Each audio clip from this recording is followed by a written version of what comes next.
સરસ મજાનું અહીંયા જમણવાર ચાલી રહ્યો છે અત્યારે। આજે બાજરીના રોટલા, ઓળો, ભાખરી અને સેવ ટામેટાનું શાક અને કઢી ખીચડી, સુંદર મજાનું અત્યારે કાઠિયાવાડી મેનુ।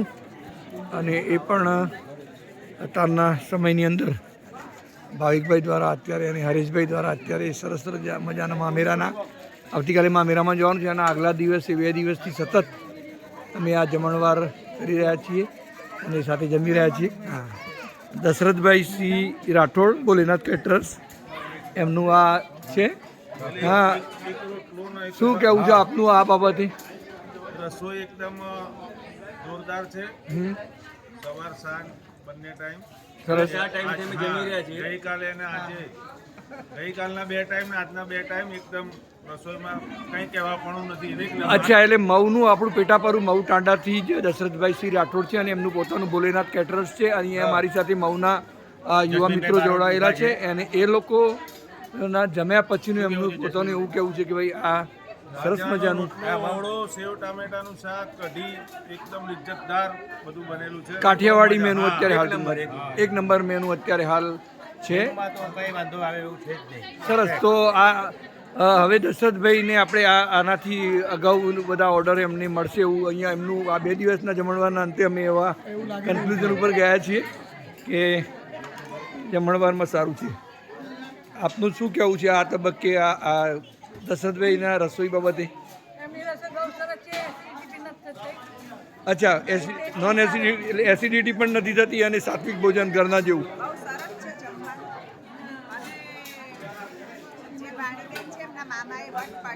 હા, તો બંને મામાઓ જે છે ભાવિકભાઈ અને હરેશભાઈએ ખરેખર સરસ મજાનું એમને આખું આયોજન કર્યું છે અને સતત 2 દિવસથી આ લોકો અમે જમી રહ્યા છીએ અહીંયા। અને મારી સાથે દશરથભાઈ પોતે છે।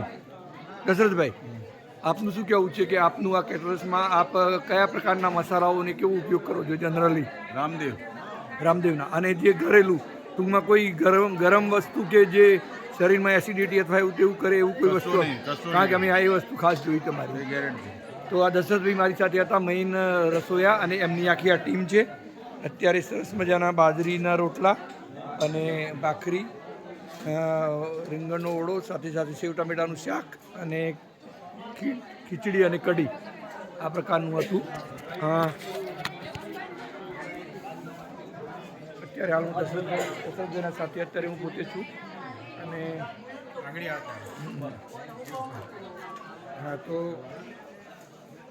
દશરથભાઈનું આ સરસ મજાનું આ એમનું કેટરર્સ છે, ભોલેનાથ કેટરર્સ, મઉ ટાંડાના વતની છે અને મઉ ગ્રામ પંચાયત જ આપણે લાગે છે। એટલે આપણે હવે પછી દશરથભાઈને બધા ઓર્ડર આપીશું કારણ કે સરસ મજાનું મેનુ આપણને સિલેક્શનમાં પણ છે અને સારું જમણવાર પણ છે। ધન્યવાદ। તો આ અમારી બ્રહ્મભટ્ટ સમાજવાડીનો આ આખો નજારો હતો આજનો। હવે આવતીકાલે હિંમતનગર ખાતે જોવામાં આવશે। ધન્યવાદ। આ લોકો પણ અત્યારે સારી રીતે બાજરીનો રોટલોને જમીને બેઠા છે। સલોનીબેન, સ્પેશિયલી તમે આણંદ બાજુથી આવ્યા છો, તો તમારું આ બાબતે શું કહેવું છે? જમણવારમાં શું કહેવું છે? બરાબર।